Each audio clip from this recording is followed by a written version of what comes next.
Halo teman-teman semua, kembali lagi bersama aku Naila di serial podcast 20 Lessons That I Gained Before My 20s.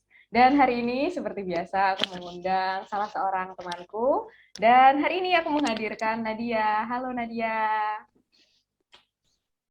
Hai Hai, Nay, how are you? I'm good. Kamu apa kabar? Alhamdulillah, aku juga baik. Jadi teman-teman, Nadia sekarang lagi menjalankan program pertukaran pelajar ya di Amerika. Boleh dong diceritain, kenalan dulu deh sama teman-teman biar tahu deh Nadia siapa, Oke, kegiatan terkininya apa.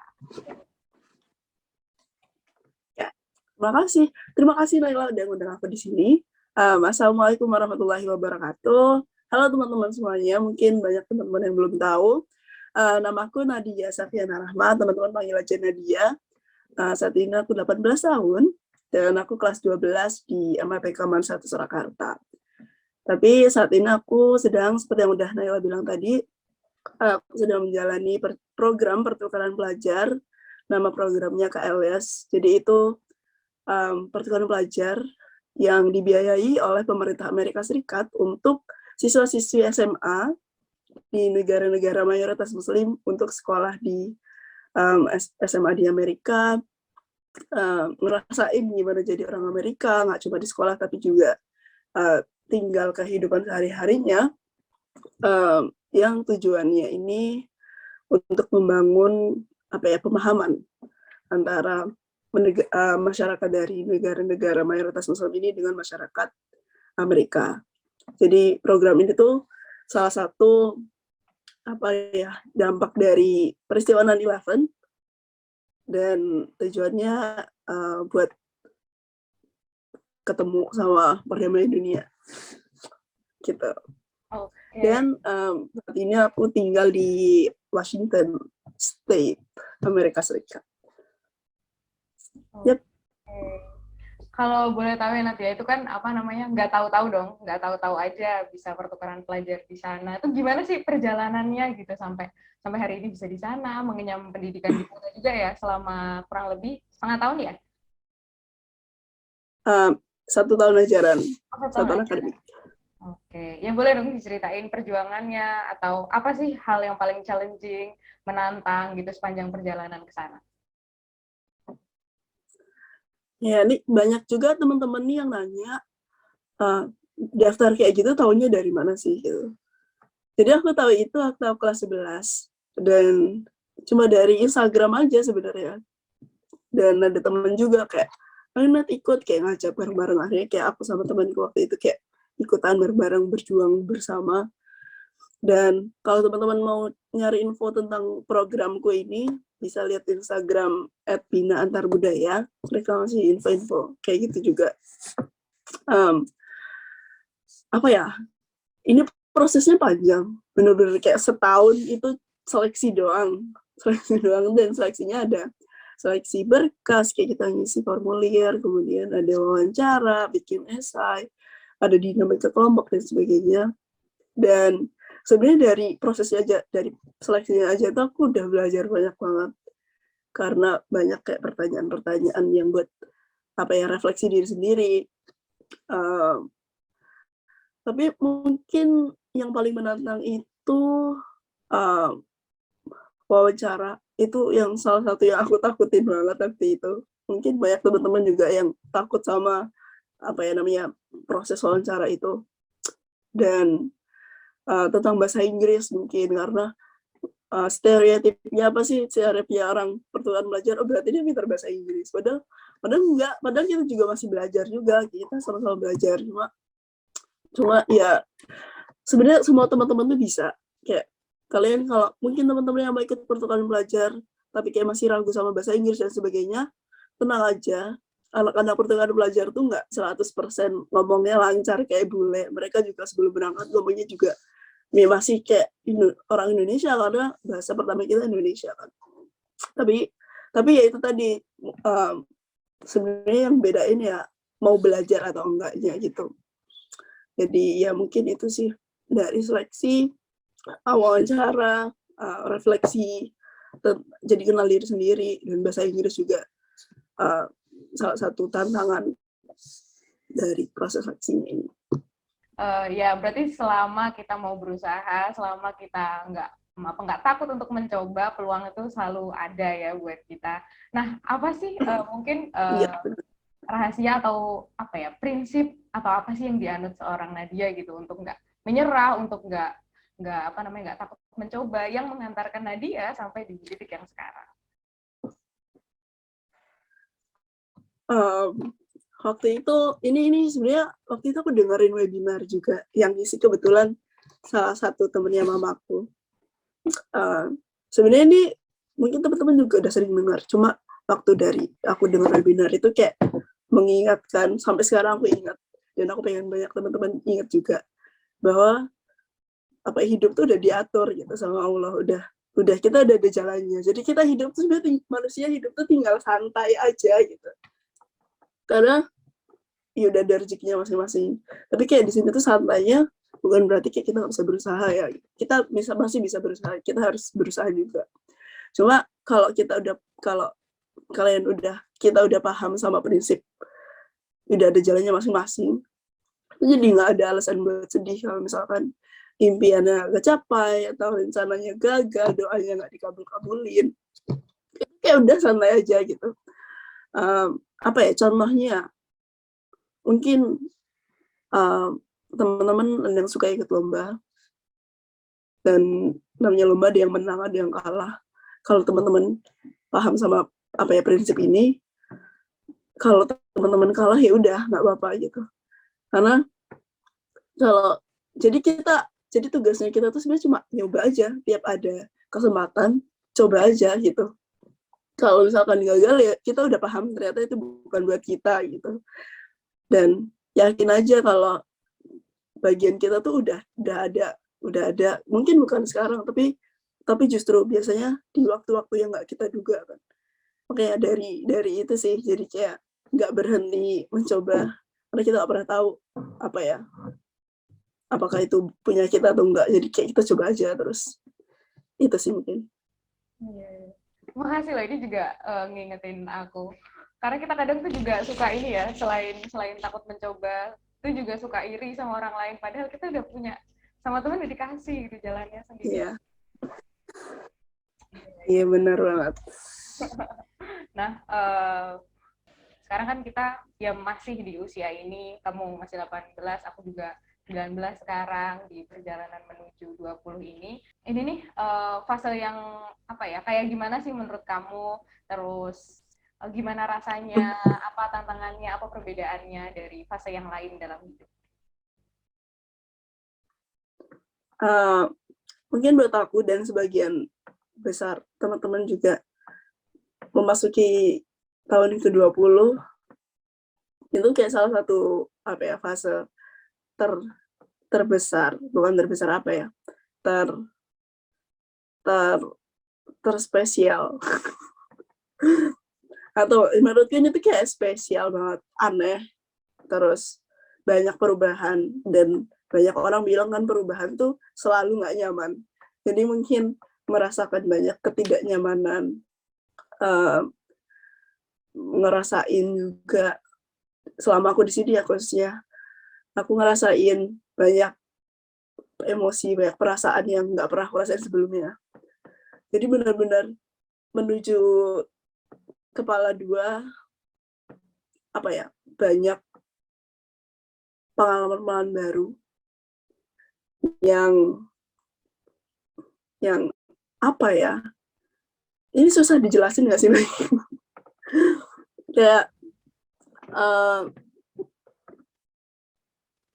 banyak pengalaman baru yang benar-benar pertama kali, dan kadang-kadang kita juga nggak siap, tapi kita harus kayak mau nggak mau kayak didewasakan sama kehidupan.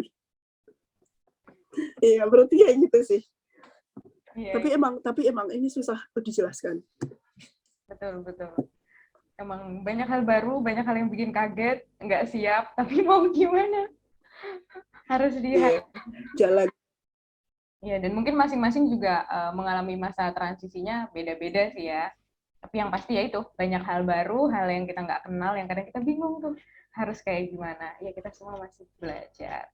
Nah, kalau menurut kamu sendiri ya, apa sih yang harus disiapkan gitu? Karena kan apa ya, ketika itu disiapkan lebih baik kan hasilnya juga akan lebih baik. Masa transisi ini akan lebih baik juga gitu. Nah, apa tuh kira-kira yang harus disiapkan menuju ke fase dewasa gitu? Eh, Menurutku tiap orang mereka kayak bakal otomatis apa ya, manusia kan lahir bisa kayak otomatis bisa beradaptasi, kayak sama halnya kayak kita adaptasi menuju umur 20-an. Teman-teman semuanya punya pengalaman masing-masing, yang kemudian pengalaman itu sendiri yang bakal jadi bekal melanjutkan kehidupan. Jadi apa ya, aku mau cerita yang aku dapat juga kayaknya mungkin nggak selalu relate sama teman-teman semua. Jadi menurutku refleksi itu kayak penting, karena itu tadi, karena yang bakal jadi bekal kan pengalaman ya.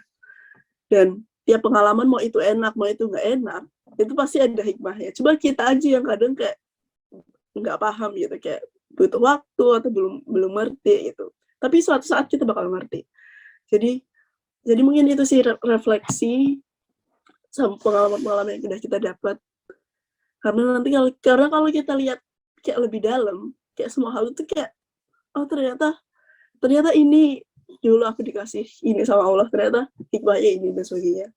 Dan kalau kita udah paham, kayak paham hal-hal sederhana kayak gitu, nanti hidup kayak lebih tenang aja gak sih?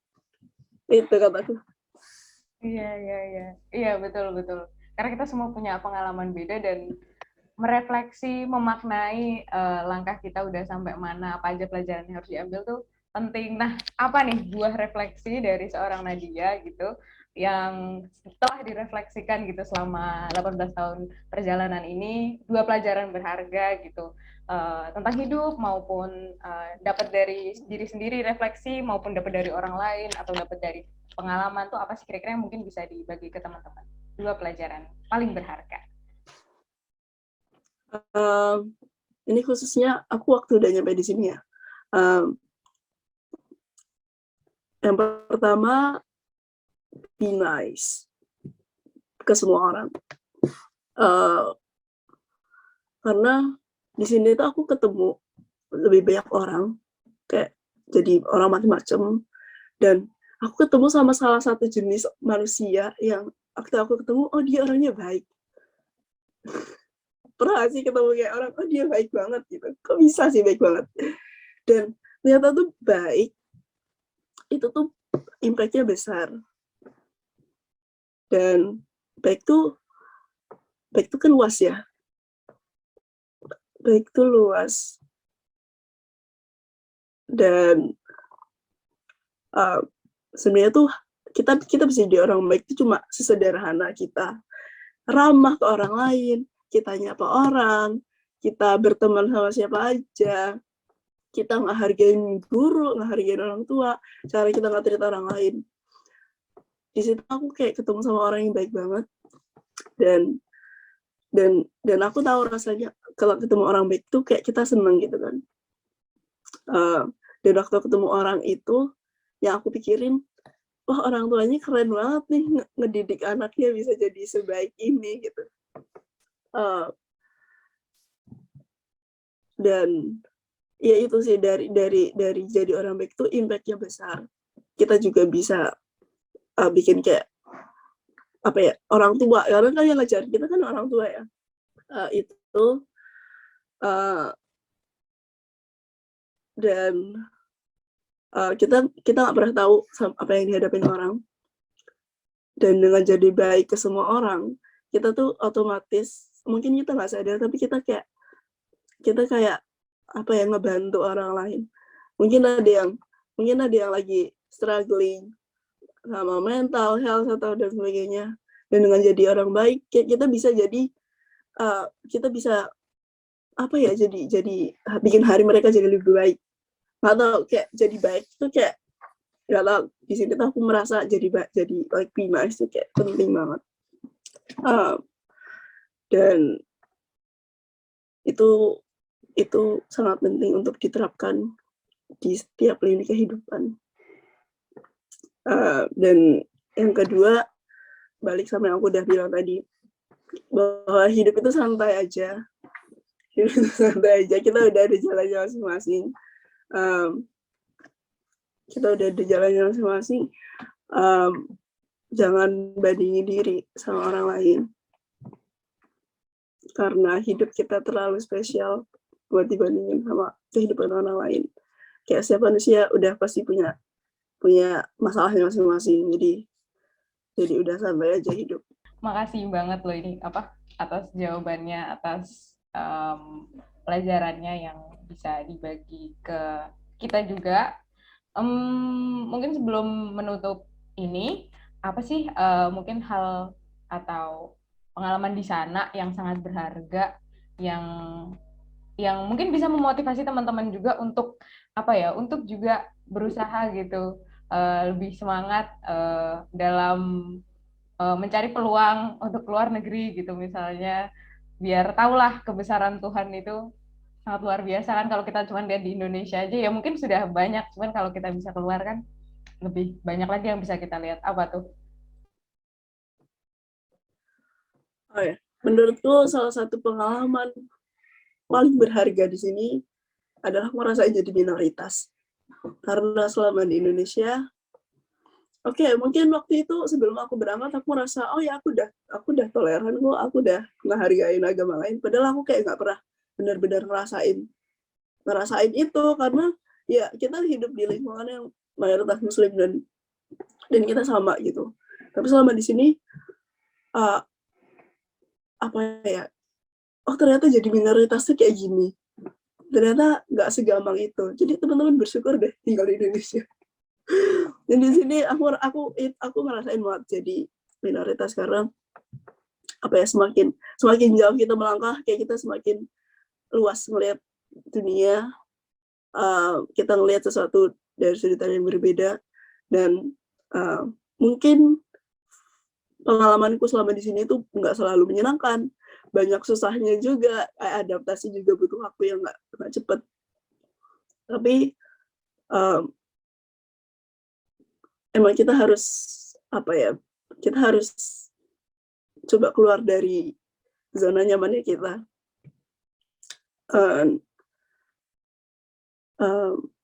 Yakin aja teman-teman punya jalannya masing-masing. Mungkin nggak harus ke luar negeri, tapi ya itu tadi sih, semua orang punya pengalaman masing-masing. Tapi emang ke luar negeri itu bakal jadi sesuatu yang berimpact ke teman-teman. Jadi teman-teman jangan lupa internet digunain sebenarnya banyak banget informasi tentang beasiswa dan sebagainya di internet. Tapi emang harus dicari banget. Jadi itu tadi pengalaman kalian kalau bisa belajar sekolah, kuliah dan sebagainya di luar negeri itu bakal sangat jadi bekal yang baik-baik banget buat kehidupan kalian selanjutnya. Dan jangan lupa cari infonya di internet, itu banyak. Dan selalu yakin kalian bisa, guys. Oke, makasih ya Natia.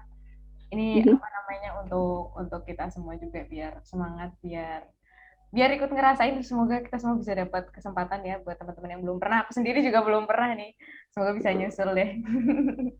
Oke, mungkin Amin. ya, amin. Mungkin itu dulu sesi bersama aku dan Nadia. Doakan kita bisa segera ketemu ya teman-teman, dan bikin konten yang lain offline di Jogja. Ya, mungkin itu dulu. Makasih juga yang udah dengerin sampai akhir, dan see you on the next video.